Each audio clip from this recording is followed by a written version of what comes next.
Hey guys, this is Hell Hades. This will be another Raid Shadow Legends video. So this is going to be a video all about the clan boss, and this is going to be a things that you perhaps don't know about the clan boss, which might help you overcome this beast and do better. So we're going for a number of things which basically I found out over the last few months, which I did not know up front. I don't know if it's written in tooltips somewhere actually, because sometimes these tooltips are pretty well hidden. Um, I don't think it is. I don't think it is. There's some stuff around mechanics, but nothing really about the fight.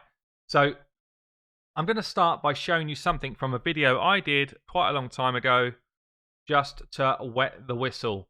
This is the benefit of decreased defense versus the benefit of weaken. I can link this video, or it's in a playlist about clan boss. But basically, weaken is the stronger debuff until you hit nightmare. Why am I saying that? So if you hit with your War Master proc, this is the top layer here, 63,653. That's how much you would hit for with War Master. If you've got Weaken on easy, it goes up to 76,000. If you've dropped Defense on easy, it goes to 70,000. And if you've got them both, 87,000. To follow this table across, basically just having Weaken on gives you a benefit right the way through to brutal versus decreased defense. So most people probably think that decreased defense is the better debuff out of the two. Actually, until you get to Nightmare Clan Boss, if you had to choose one or the other, you would actually go for weaken. So that's top tip number one. Weaken is stronger than you think. The reason why it scales so differently is because the way they built this boss is that from Nightmare and Ultra Nightmare onwards, they basically ramp his defense right up. So that's why you hit less. So weaken is the killer debuff up until Nightmare. That's number one. Second one. This one is one I only recently learned actually. So if we go into Clan Boss Fight and just have a look at his abilities.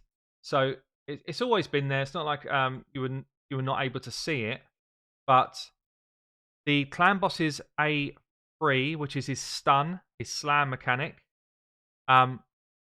This debuff cannot be resisted. We knew that. Damage inflicted is proportional to enemy max HP. So it's been written there forever. Basically, what that's saying is the higher your HP level, the higher he's going to hit you. So for your leader, you actually want to build as much defense as you possibly can, or whoever's going to tank the stun, as much defense as you can, but not with high HP levels. If you go and try and push both of them up, then actually that stun is going to hit you for more and more. So ideally what you want in your leader spot, or whoever is tanking your stuns, you want them to have solidly high defense, like as high as you can push it, but keeping a fairly average level of HP. You don't want to be killed in the AoE waves, so make sure you don't drop it down to like 10k or something, but what you want is a much higher proportion of defense versus HP to survive those stuns. The other thing which is interesting about this is decreased attack. Although it massively reduces the hits you take from the AoEs, it won't do anything to the hit you take from the stun. Again, that was news to me. His damage is not proportional to his attack level or the stun hit. It will always do the same damage, whether you've got decreased attack on or not. So if you're trying to build an unkillable comp, and you're worried about whether you should have the decreased attack on for the stun phase, let's say you're building the one where you're not unkillable for the whole time and someone's got to take a hit for the stun, then actually decreased attack will do nothing for that hit. So something to bear in mind. Next one. Next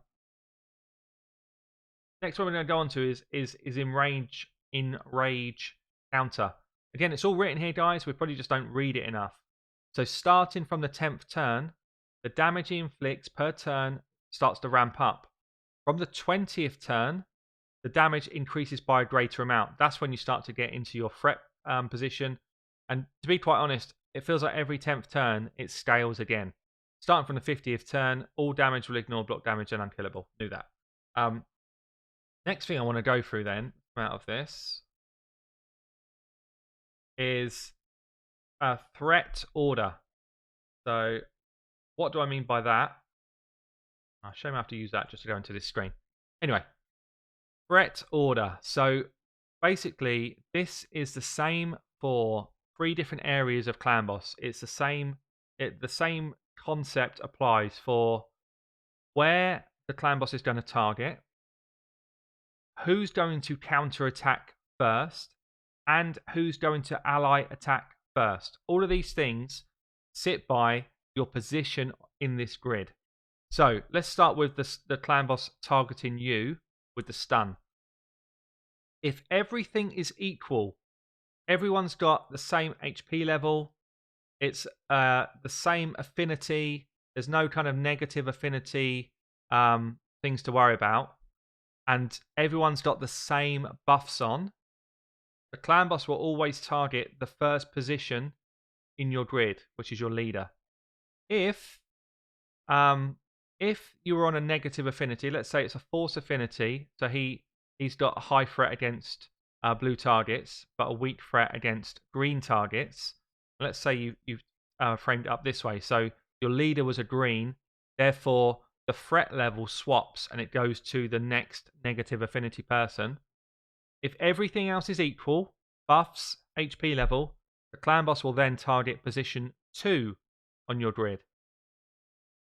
If we were back to the front setup and everybody's got only your leader had increased defense, the Clan Boss ignores him as a threat because that increased defense puts him off attacking there, and he then looks to the next part of your turn order, and the threat becomes position 2 if everything else is equal. So the positions go 1, 2, 3, 4, 5. Ultan, Draco, Mashold, Lanikis, Valk. If there's somebody you absolutely don't want to tank up a stun, you're better off putting them towards the back of the turn order if you're not really sure how this is working. The next thing then, which follows that same pattern, is if you've got counter attack on. So if you've got a counter attacker like a Valk or a Skull Crusher or someone, the way the counter attack works is position 1 will counter first, then 2, then 3, then 4, then 5.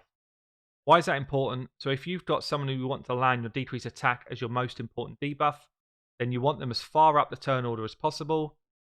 What you don't want to do is fill up debuffs with things like decrease accuracies or too much poison so that your decrease attack doesn't go on. So just bear that in mind when you're building your turns, your turn order. And the next thing is ally attack does exactly the same thing. Position 1 attacks first, then 2, then 3, then 4, then 5. So even if they're picking at random, they'll still attack in that order. Even if visually it doesn't look like they're attacking in that order, they definitely still attack in that order. So again, if you want to get your decrease attack on or your poisons up as a preference to something else, then you need to make sure that they're in the right spot for the turn order. So threat and turn order matter a lot for who the Clan Boss is going to target and for who's going to attack when in your team.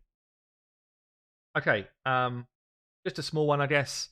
The Clan Boss has got no way of dropping your defense. Therefore, going tankier will make you survive longer in this fight. It's really important. He doesn't have any defense drop mechanic or attack drop mechanic. Then the last one that I want to talk about here is anybody that's got some sort of turn meter manipulation. So Razin, Tyrell, I guess Maneater, anyone that can do a move which would drop turn meter, Haikatoon. What they'll do is they'll look at the Clan Boss's turn meter when it's their turn to go. If it's over 30%, then they will use that turn meter reduction move. If it's under 30%, they will ignore that move and they'll do any other move you want them to do. Now, clearly, you cannot manipulate the turn meter of the Clan Boss, so you don't want them to do that move. So if you're using something like a speed calculator to decide who's going where, you actually want that person to be right at the top end of your turn order so that he's always attacking before the Clan Boss gets over 30% turn meter fill. So you actually want them to be, just a couple of speed slower than the clan boss. If the clan boss is running at 190, sorry, a couple of speed faster, so you want him to be like the top end of the order. So if he's running at 190, 209 is the top end of the order. You want him to be right near the top so that they're always going before the clan boss fills up too much of their turn meter. Therefore, you'll cut out some of those abilities that you don't want them to use. Hope that made sense. Hope the rest of the stuff made sense as well. If you've got any comments or any other top tips for clan boss that other people can read, post them below. I'll pin a comment that feels like it's relevant. I've been Hell Hades. I'll catch you all soon.